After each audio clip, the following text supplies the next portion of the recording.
नारायणं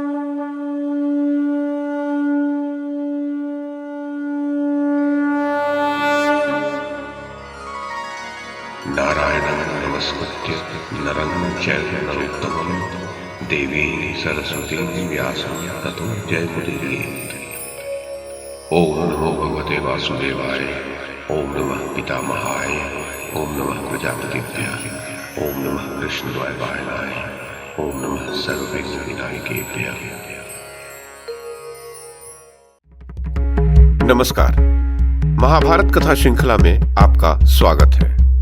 श्रीमन महर्षि वेद व्यास द्वारा रचित महाकाव्य महाभारत को एक कथा श्रृंखला के रूप में प्रस्तुत करते हुए पिछली कड़ी में मैंने मूल संस्कृत ग्रंथ के प्रथम पर्व, जो आदि पर्व के नाम से प्रसिद्ध है, उसके 7वें उपपर्व अर्थात संभव पर्व में वर्णित ययाति अष्टक संवाद का पहला आधा भाग आपको सुनाया था। अब इस कड़ी में इसी संभव पर्व में ययाति अष्टक संवाद का दूसरा और अंतिम भाग मैं कमल किशोर आपको सुनाता हूँ।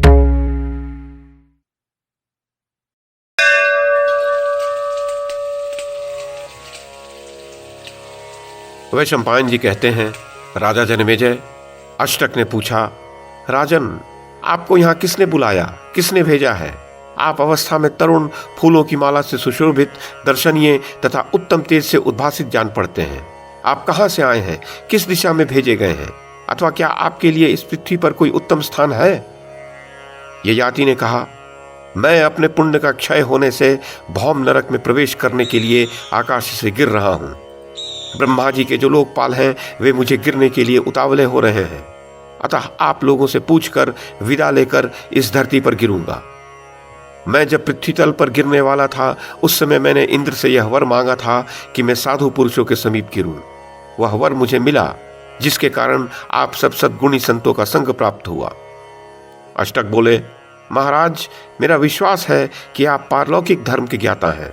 मैं आपसे एक बात पूछता हूं, क्या अंतरिक्ष या स्वर्ग लोक में मुझे प्राप्त होने वाले पुण्य लोक भी हैं? यदि हों तो उनके प्रभाव से आप नीचे न गिरे, आपका पतन न हो। ययाति ने कहा, नरेंद्र सिंह, इस पृथ्वी पर जंगली और पर्वतीय पशु के साथ जितने गाय, घोड़े आदि पशु रहते हैं, स्वर्ग में तुम्हारे लिए उतने ही लोक विद्यमान हैं। तुम इसे निश्चय जानो। अष्टक बोले, राजेंद्र, स्वर्ग में मेरे लिए जो लोक विद्यमान है वो सब मैं आपको देता हूं, आपका पतन न हो। अंतरिक्ष या द्युलोक में मेरे लिए जो स्थान है उनमें आप शीघ्र ही मोह रहित होकर चले जाएं। ययाति ने कहा, नरेंद्र, ब्रह्मवेता ब्राह्मण ही प्रतिग्रह लेता है, मेरे जैसा क्षत्रिय कदापि नहीं। जिस विधि से दान करना चाहिए उस विधि से पहले मैंने भी सदा उत्तम ब्राह्मणों को बहुत दान दिए हैं। जो ब्राह्मण नहीं है उन्हें दीन याचक बनकर कभी जीवन नहीं बिताना चाहिए। याचना तो विद्या से दिग्विजय करने वाले विद्वान ब्राह्मण की पत्नी है, अर्थात ब्रह्मवेत्ता ब्राह्मण को ही याचना करने का अधिकार है। मुझे उत्तम सत्कर्म करने की इच्छा है, अतः ऐसा कोई कार्य कैसे कर सकता हूं जो पहले कभी नहीं किया हो। वैशंपायन जी कहते हैं, तब प्रतर्दन बोले, वांछनीय रूप वाले श्रेष्ठ पुरुष, मैं प्रतर्दन हूं और आपसे पूछता हूं, यदि अंतरिक्ष अथवा स्वर्ग में मेरे भी लोक हों तो बताइए। ययाति ने कहा, नरेंद्र, आपके तो बहुत लोक हैं। यदि एक एक लोक में 7-7 दिन रहा जाए तो भी उनका अंत नहीं है। वे सब के सब अमृत के झरने बहाते हैं एवं घृत अर्थात तेज से युक्त हैं। उनमें शोक का सर्वथा अभाव है। वे सभी लोग आपकी प्रतीक्षा कर रहे हैं। प्रतर्दन बोले, महाराज, वे सभी लोक मैं आपको देता हूं, आप नीचे न गिरे। जो मेरे लोक हैं वे सब आपके हो जाएं। वे अंतरिक्ष में हो या स्वर्ग में, आप शीघ्र मोह रहित होकर उनमें चले जाइए। ययाति ने कहा, राजन, कोई भी राजा समान तेजस्वी होकर दूसरे से पुण्य तथा योगक्षेम की इच्छा न करे। विद्वान राजा दैववश भारी आपत्ति में पड़ जाने पर भी कोई पापमय कार्य न करे। धर्म पर दृष्टि रखने वाले राजा को उचित है कि वह प्रयत्न पूर्वक धर्म और यश के मार्ग पर ही चले। जिसकी बुद्धि धर्म में लगी हो उस मेरे जैसे मनुष्य को जानबूझकर ऐसा दीनतापूर्ण कार्य नहीं करना चाहिए जिसके लिए आप मुझसे कह रहे हैं। जो शुभ कर्म करने की इच्छा रखता है वह ऐसा काम नहीं कर सकता जिसे अन्य राजाओं ने नहीं किया हो। जो धर्म और अधर्म का भली भांति निश्चय करके कर्तव्य और अकर्तव्य के विषय में सावधान होकर विचरता है, वही राजा बुद्धिमान, सत्य प्रतिज्ञ और मनस्वी है। वह अपनी महिमा से लोकपाल होता है। जब धर्म कार्य में संशय हो अथवा जहां न्यायतः काम और अर्थ दोनों आकर प्राप्त हो, वहां पहले धर्म कार्य का ही संपादन करना चाहिए, अर्थ और काम का नहीं। यही धर्म है। वैशंपायन जी कहते हैं, राजा जनमेजय, इसके उपरांत राजा ययाति से वसुमान बोले, नरेंद्र, मैं उस दस्यु का पुत्र वसुमान हूं और आपसे पूछ रहा हूं, यदि स्वर्ग या अंतरिक्ष में मेरे लिए भी कोई विख्यात लोक हो तो बताइए। ययाति ने कहा, राजन, पृथ्वी, आकाश और दिशाओं के जितने प्रदेश को सूर्यदेव अपनी किरणों से तपाते और प्रकाशित करते हैं, उतने लोग तुम्हारे लिए स्वर्ग में स्थित हैं। वे अंतवान न होकर चिरस्थायी हैं और आपकी प्रतीक्षा कर रहे हैं। वसुमान बोले, राजन, वे सभी लोक मैं आपको दिए देता हूं, आप नीचे न गिरे। मेरे लिए जितने पुण्य लोक हैं वे सब आपके हो जाएं। धीमन, यदि आपको प्रतिग्रह लेने में दोष दिखाई देता हो तो एक मुट्ठी तिनका मुझे मूल्य के रूप में देकर मेरे इन सभी लोगों को मोल ले लें। ययाति ने कहा, मैंने इस प्रकार कभी भी मिथ्या क्रय विक्रय नहीं किया है अथवा छल पूर्वक व्यर्थ कोई वस्तु ली हो, इसका मुझे स्मरण नहीं है। मैं काल चक्र से शंकित रहता हूं। जिसे पूर्ववर्ती अन्य महापुरुषों ने नहीं किया वह कार्य मैं भी नहीं कर सकता हूं, क्योंकि मैं सत्कर्म करना चाहता हूं। वसुमान बोले, यदि आप मोल लेना नहीं चाहते हो तो मेरे द्वारा स्वतः अर्पण किए हुए पुण्य लोकों को ग्रहण कीजिए। नरेंद्र, निश्चय जानिए, मैं उन लोकों में नहीं जाऊंगा, वे सब आपके ही अधिकार में रहे। वैशंपायन जी कहते हैं, इसके उपरांत शिबी बोले, तात, मैं उशिनर का पुत्र शिबी आपसे पूछता हूं, यदि अंतरिक्ष या स्वर्ग में मेरे भी पुण्य लोक हों तो बताइए। ययाति बोले, नरेंद्र, जो जो साधु पुरुष तुमसे कुछ मांगने के लिए आए, उनका तुमने वाणी से तो कौन कहे मन से भी अपमान नहीं किया।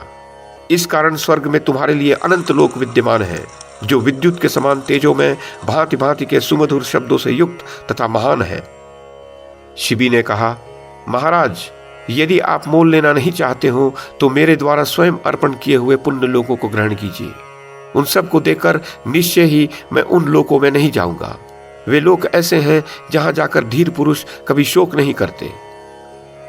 ययाति बोले, नरदेव शिबी, जिस प्रकार तुम इंद्र के समान प्रभावशाली हो, उसी प्रकार तुम्हारे वे लोक भी अनंत हैं। तथापि दूसरे के दिए हुए लोक में मैं विहार नहीं कर सकता, इस कारण तुम्हारे दिए हुए का अभिनंदन नहीं करता। अष्टक ने कहा, राजन, यदि आप हम में से एक एक के दिए हुए लोकों को प्रसन्नता पूर्वक ग्रहण नहीं करते तो हम सब लोग अपने पुण्य लोक आपकी सेवा में अर्पित करके नरक में जाने को तैयार हैं।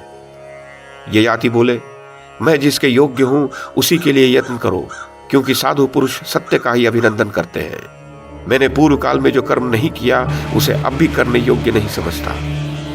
अष्टक ने कहा, आकाश में ये किसके 5 सुवर्ण में रथ दिखाई देते हैं, जिन पर आरूढ़ होकर मनुष्य सनातन लोकों में जाने की इच्छा करता है। ययाति बोले, ऊपर आकाश में स्थित प्रज्वलित अग्नि की लपटों के समान जो 5 सुवर्ण में रथ प्रकाशित हो रहे हैं, ये आप लोगों को ही स्वर्ग में ले जाएंगे। वैशंपायन जी कहते हैं, राजन, इसी समय तपस्विनी माधवी उधर आ निकली। उसने मृग चर्म से अपने सब अंगों को ढक रखा था। वृद्धावस्था प्राप्त होने पर वह मृगों के साथ विचरती हुई मृग व्रत का पालन कर रही थी। उसकी भोजन सामग्री और चेष्टा मृगों के ही तुल्य थी। वह मृगों के झुंड के साथ यज्ञ मंडप में प्रवेश करके अत्यंत विस्मित हुई और यज्ञ भूमि की सुगंध लेती हुई मृगों के साथ वहां विचरने लगी। यज्ञशाला में घूम घूम कर अपने अपराजित पुत्रों को देखती और यज्ञ की महिमा का अनुभव करती हुई माधवी बहुत प्रसन्न हुई। उसने देखा स्वर्गवासी नहुष नंदन महाराज ययाति आए हैं, परंतु पृथ्वी का स्पर्श नहीं कर रहे हैं, आकाश में ही स्थित हैं। अपने पिता को पहचान कर माधवी ने उन्हें प्रणाम किया। तब वसुमान ने अपनी तपस्विनी माता से प्रश्न करते हुए पूछा, मां, तुम श्रेष्ठ वर्ण की देवी हो, तुमने इन महापुरुष को प्रणाम किया है, ये कौन है? कोई देवता है या राजा?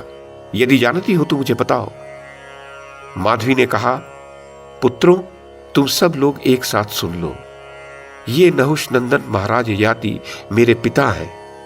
मेरे पुत्रों के सुविख्यात मातामह अर्थात नाना यही हैं।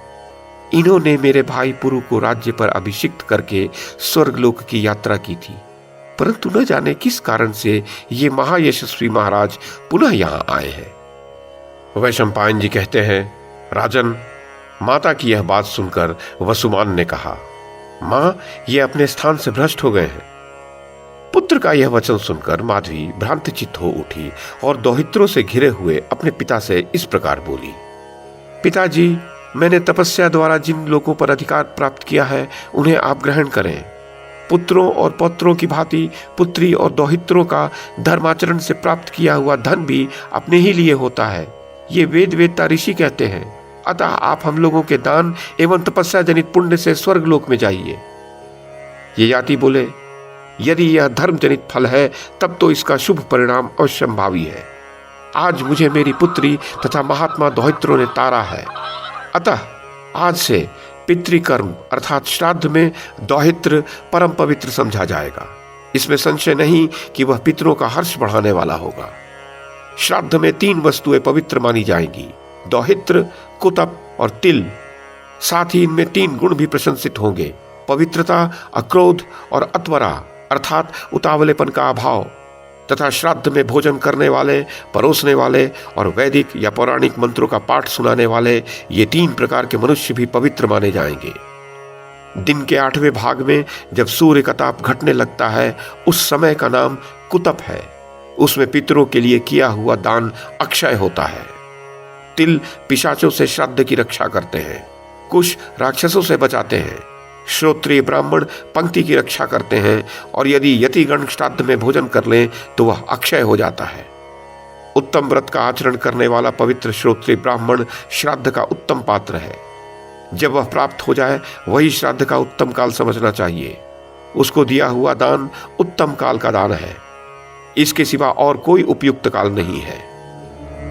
वैशंपायन जी कहते हैं, राजन, बुद्धिमान ययाति उपर्युक्त बात कहकर पुनः अपने दोहित्रों से बोले, तुम सब लोग अवभृत स्नान कर चुके हो, अब महत्वपूर्ण कार्य की सिद्धि के लिए शीघ्र प्रस्तुत हो जाओ। अष्टक बोले, राजन, आप इन रथों में बैठिए और आकाश में ऊपर की ओर बढ़िए। जब समय होगा तब हम भी आपका अनुसरण करेंगे। ययाति बोले, हम सब लोगों ने साथ साथ स्वर्ग पे विजय पाई है, अतः इस समय सबको वहां चलना चाहिए।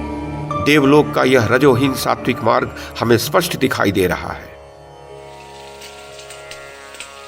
वैशंपायन जी कहते हैं, राजन, तदनंतर वे सभी नृपश्रेष्ठ उन दिव्य रथों पर आरूढ़ हो धर्म के बल से स्वर्ग में पहुंचने के लिए चल दिए। उस समय पृथ्वी और आकाश में उनकी प्रभा व्याप्त हो रही थी। अष्टक, शिबी, काशीराज प्रतर्दन तथा इक्ष्वाकु वंशी वसुमान, ये चारों साधु नरेश यज्ञांत स्नान करके एक साथ स्वर्ग में गए।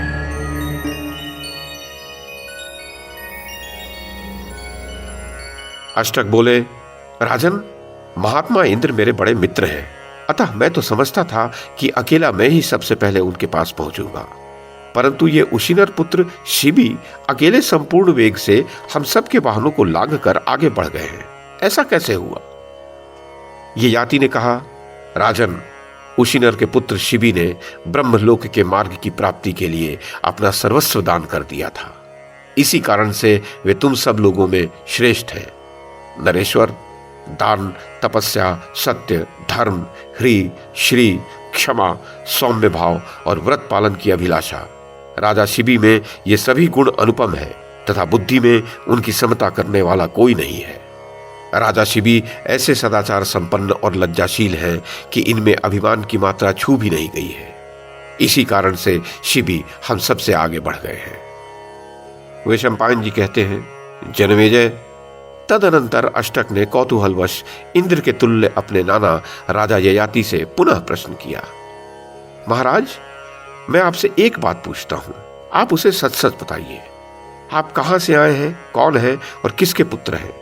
आपने जो कुछ किया है उसे करने वाला आपके सिवा दूसरा कोई क्षत्रिय अथवा ब्राह्मण इस संसार में नहीं है। ययाति ने कहा, यद्यपि पहले भी यह बात बता चुका हूं, तथापि पुनः स्पष्ट कर देता हूं। मैं नहुष का पुत्र और पुरु का पिता राजा ययाति हूं। इस लोक में मैं चक्रवर्ती नरेश था। आप सब लोग मेरे अपने हैं, अतः आपसे गुप्त बात भी खोलकर बता देता हूं। मैं आप लोगों का नाना हूं। मैंने इस सारी पृथ्वी को जीत लिया था। मैं ब्राह्मणों को अन्न वस्त्र दिया करता था। मनुष्य जब 100 सुंदर पवित्र अश्वों का दान करते हैं तब वे पुण्यात्मा देवता होते हैं। मैंने तो सवारी, गौ, सुवर्ण तथा उत्तम धन से परिपूर्ण ये सारी पृथ्वी ब्राह्मणों को दान कर दी थी एवं 100 अर्बुद अर्थात 10 अरब गौओं का दान भी किया था। सत्य से ही पृथ्वी और आकाश टिके हुए हैं। इसी प्रकार सत्य से ही मनुष्य लोक में अग्नि प्रज्वलित होती है। मैंने व्यर्थ बात कभी मुंह से नहीं निकाली, क्योंकि साधु पुरुष सदा सत्य का ही आदर करते हैं। अष्टक, मैं तुमसे, प्रतदन से और उष्णदस्य के पुत्र वसुमान से भी यहाँ जो कुछ कहता हूं वह सब सत्य है। मेरे मन का यह विश्वास है कि समस्त लोग, मुनि और देवता सत्य से ही पूजनीय होते हैं। जो मनुष्य हृदय में ईर्ष्या न रखकर स्वर्ग पर अधिकार करने वाले हम सब लोगों के इस वृत्तांत को यथार्थ रूप में श्रेष्ठ द्विजों के सामने सुनाएगा, वह हमारे ही समान पुण्य लोकों को प्राप्त कर लेगा। वैशंपायन जी कहते हैं, जन्मेजय, राजा ययाति बड़े महात्मा थे। शत्रुओं के लिए अजेय और उनके कर्म अत्यंत उदार थे।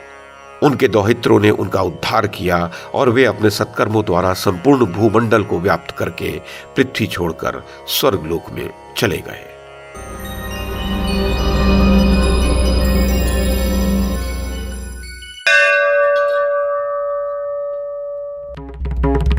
तो ये था आदि पर्व के 7वें उपपर्व अर्थात संभव पर्व में वर्णित ययाति अष्टक संवाद का दूसरा और अंतिम भाग। इस कड़ी में बस इतना ही। अगली कड़ी में इससे आगे की कथा सुनाऊंगा। YouTube के माध्यम से महाभारत की कथा को एक श्रृंखला के रूप में प्रस्तुत करने का हमारा ये प्रयास यदि आपको सराहनीय लगा हो तो कृपया इस कड़ी को लाइक और शेयर करें, चैनल को सब्सक्राइब करें और बेल आइकन को दबाएं। साथ में अन्य लोगों को भी देखने के लिए प्रेरित करें। धन्यवाद और नमस्कार।